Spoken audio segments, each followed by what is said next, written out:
Welcome back ناظرین. ہم بات کر رہے ہیں پنجاب کی سیاست میں بڑھتا ہوا ہیپاٹائٹس. یہ کہاں سے آیا, کیسے شامل ہوا پنجاب کی سیاست میں, اس پہ ہم نے آپ کو کچھ ڈاکومنٹس بھی دکھائے اس حوالے سے.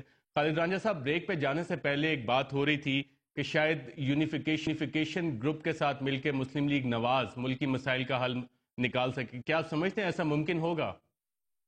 اگر مسلم لیگ نواز جیسے وہ لفظ استعمال کرتے ہیں تن تنہا, اگر اکیلے اپنی سوچ رکھ کے, اپنی پرائورٹیز رکھ کے, اپنی سمت درست کر کے مسائل کا حل نکالے تو نکال سکتے ہیں. جب ان کے ساتھ ایکسٹرا بیگیج آئے گا, ان کی رفتار کم ہو جائے گی اور پروگریس کم ہوگی. میں بطور دوست کہوں گا کہ ان کے مفاد میں بالکل نہیں ہے کہ اگر ایک بیگیج کہتے ہیں اتارا ہے تو دوسرا بورا یہ اوپر نہ اٹھا لے. Let them walk straight at their own speed, اور ملک کی مفاد میں ہوگا. اور ہمارے مسائل جو ہے, ہمارے مسائل, ہم ایک زرعی علاقہ ہے اور ان مسائل کا جو حل ہے یہ 3 ماہ میں ہو جاتا ہے. اس لیے 3 سال 4 سال نہیں چاہیے. میری اپنی دانش میں اگر پرائورٹیز ٹھیک ہوں, آبجیکٹ بینچ مارکس ٹھیک ہوں, تو تن تنہا بھی یہ اچیو کر سکتے ہیں. بالکل. ڈاکٹر خالد رانجھا صاحب, اسی بات کے لیے شاید حبیب جالد نے کہا تھا کہاں قاتل بدلتے ہیں فقط چہرے بدلتے ہیں. خرم دستگیر صاحب, کون سی ایسے میجک فارمولا ہے یونیفیکیشن گروپ کے پاس کہ وہ آپ کے ساتھ بیٹھ کے جن مسائل کی آپ نے ایک لمبی سی لسٹ بتائی ان کا حل نکال لیں گے؟ جی, میں نے اسی لیے میں گزارش کی ہے کہ مقصد جو پی ایم ایل گروپ ہے, وہ یونیفیکیشن, ان کا جو پیپرز ہیں ان کے اوپر پی ایم ایل لکھا ہوا ہے, ان کو ساتھ میں لانا نہیں ہے.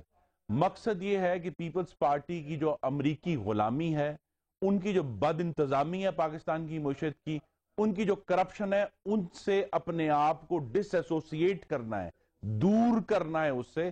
اب وہ جو بیگیج 3 سال کا تھا اسے ہمیں ہٹانا ہے. اس سے آپ ضرور اختلاف کر سکتے ہیں صاحب, وکی لیکس آپ نے بھی بڑے غور سے پڑھے, اس میں شاید پورا ملک جانتا ہے کہ امریکہ کی غلامی کون کون کرتا ہے, اور کون پورا کون جا ملک کے یہ بھی جانتا ہے کہ ملک کی تاریخ میں 1998 میں جناب نواز شریف نے ایٹم بم کا دھماکہ کیا تھا امریکہ کی آنکھوں میں آنکھیں ڈال کے. ملک یہ بھی ریکارڈ کا حصہ جانتا ہے, تو اس میں کوئی شک نہیں ہے. اور جہاں بھی ایکشنز ہوئے ہیں, جو تاریخ ہر روز بن رہی ہے ارشد صاحب, اور یہ بات واضح ہے کہ مسلم لیگ نون کا ایجنڈا, آپ نے گدڑ سنگھی کا ذکر کیا, گدڑ سنگھی تو جناب ہمارے قائد شہباز شریف کے پاس ہے بطور وزیر اعلیٰ, جو میں پھر کہتا ہوں کہ ان کا کانڈکٹ ابو ریپروچ ہے, اس کے اوپر کوئی انگلی نہیں اٹھا سکتا. انہوں نے good governance, honest governance, integrity والی گورننس اس صوبے کو دی ہے.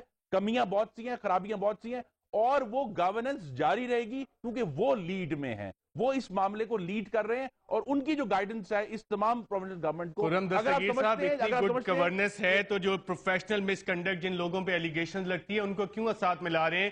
جو لوگوں کی زندگیاں خطرے میں ڈالتے ہیں ان کو کیوں سیاست میں اپنے ساتھ ملا رہے ہیں؟ ہم اپنے کولیشن پارٹنرز کے اوپر اگر ججمنٹ پر بیٹھتے تو جس پارٹی کے سربراہ صدر آصف علی زرداری ہیں, میں نے ایلیگیشنز کا, سرے محل کا, سوئس اکاؤنٹس کا, جو میراج کیس ہے, اگوستا سب, میں نے اس کا ذکر نہیں کیا, کیونکہ اگر ہم وہ ذکر لے کر چلتے تو پھر چارٹر آف ڈیموکریسی پہ ہم آگے نہ بڑھتے.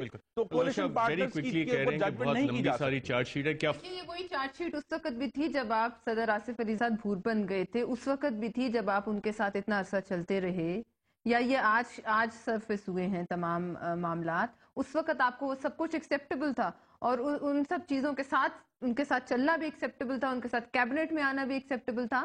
تو دا پوائنٹ از کہ جس چیز کا اخلاقی جواز نہیں ہے, ہمیں ایڈمٹ کر لینا چاہیے کہ اس وقت قوم پاور پالیٹکس کا عجب اپنا سفر ہے, فاصلے بھی ساتھ چلتے ہیں. پلوشہ خان صاحبہ, خرم دستگیر صاحب اور ڈاکٹر خالد رانجھا, آپ سب کا پروگرام رپورٹر میں شرکت کا شکریہ.